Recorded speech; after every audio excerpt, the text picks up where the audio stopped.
guys, Portia here, and today I want to share with you my thoughts on the brand new Cricut Autopress. So I'm going to keep this review short and sweet. I like to break my reviews down into 3 sections. We got the good, the bad, and the bottom line. So let's go ahead and kick it off with the good. The first thing I want to mention is the sleek design. So when you initially look at it, it looks very different from most commercial presses. It does not give off that really super bulky look as you come to expect from heat presses. So that definitely is a plus. The next thing I want to talk about is the easy setup. So you pretty much take this control panel, you go to Cricut/setup.com, you plug the control panel into your laptop or computer, and then you go from there. It's only minutes to set up, and then from there you're able to go ahead and use your press. I will say easy setup is something we are used to seeing from Cricut products, but it's still worth mentioning. All right, another feature that I thought was pretty cool is how wide the press actually opens. So there is a lock and unlock button over here on the side. And when you unlock it, it gives you ample space to work with your blanks or your substrate, which is really good because, I mean, who wants to burn themselves? And it also keeps you far away from the heat because unlike the other commercial presses, you can find that the heat source is pretty close and you can feel it. But with this one, not so much because we have all right, guys, last but not least, one of my favorite features was the auto open. I have a video of me doing this. Once you go ahead and close the machine, you add just a bit of pressure to kind of secure it. It'll count down from whatever temperature and time that you set, and when it's done, it opens all by itself. Now, the first time that happened, I was a bit surprised. It opens almost like the toaster popping out of the machine. So you're gonna want to watch that. I was like, oh, okay. But you know, that was kind of cool because it allows for you to go on to prepare, say, other substrates or blanks and not have to watch the machine, because having to watch the machine, as we all know, with most presses, you can burn it. Or it also allows for you to not have to put the pressure on the machine the whole time like you would with like an easy press. You have to stand there for the 60 seconds or whatnot and just make sure you keep that same amount of pressure depending upon what you're pressing. With the auto feature, you do not have to do that, which is, like I said, pretty nice.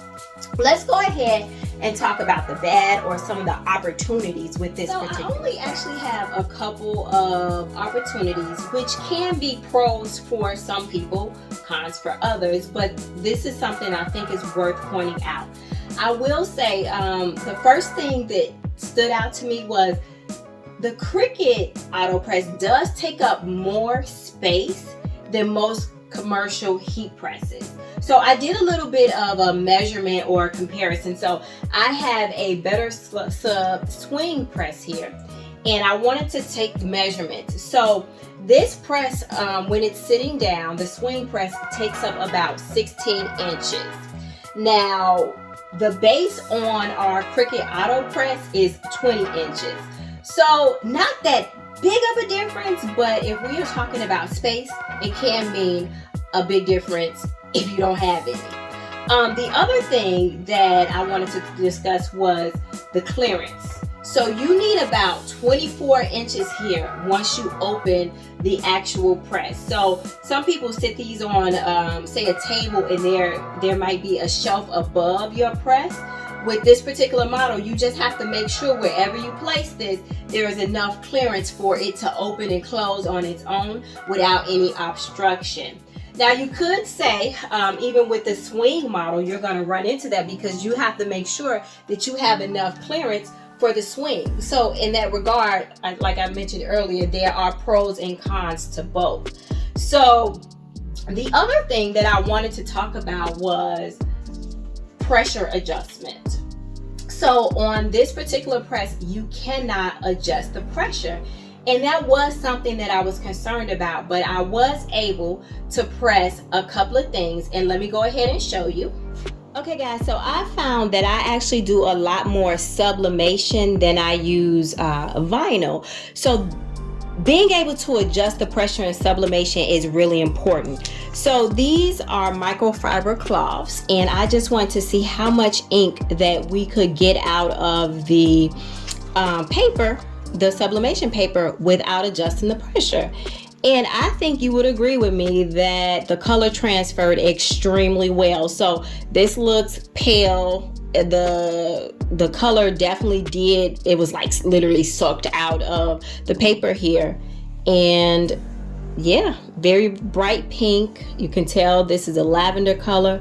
You know, the white, of course, is just white. But what my point is, the detail is there and the color is there. Now with this one, I was really impressed because this red is super duper bright, and when you look at the paper, it's pale because it's all here. So in that regard, with sublimation, it did extremely well. And once again, you cannot adjust the pressure, but it actually did its job.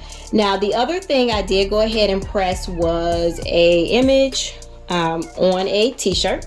Kept it really simple. All it says is be original. I did use Cricut's glitter vinyl, and this was set on 330 for about 40 seconds. It was a one press deal, and we were all done. And when I lifted it, it was a cold peel or cool peel. When I lifted it up, yeah, nothing's coming up, and it's on there really well.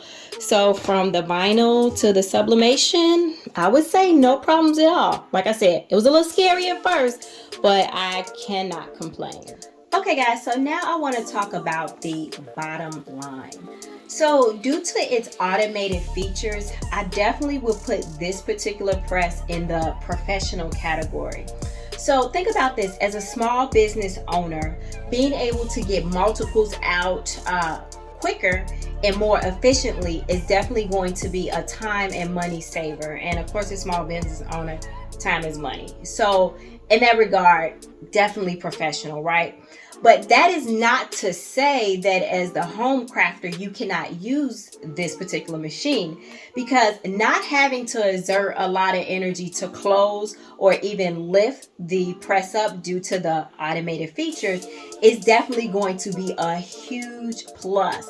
I actually did a video asking, hey, you know, why is this particular press $1,000? And some people did say that even though it is $1,000, being able to open and close it easily because of whatever reason was going to be worth it, that alone for them. So at the end of the day, ask yourself a couple of questions. How will I use this press?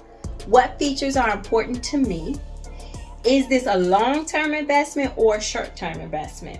Now, I cannot answer those questions for you, but I will say I do like the press. It does exactly what it says it's going to do. And for me, it was able to do sublimation as well as vinyl. And I am all good with that because that's mainly what I do press. I did learn that it does adjust up to about 2 inches. So this pad is removable. So if you don't need it to press your item and you actually do need the space, the Autopress is going to adjust to that for you. Just go ahead and move your pad out. So yeah guys, this is all I have for you today. I just want to share with you my review on the Cricut Autopress. But if you got any questions, concerns, emotional outbursts, let me know. If you found this video helpful or even entertaining, could you go ahead and give it a thumbs up? But as always guys, until next time, peace.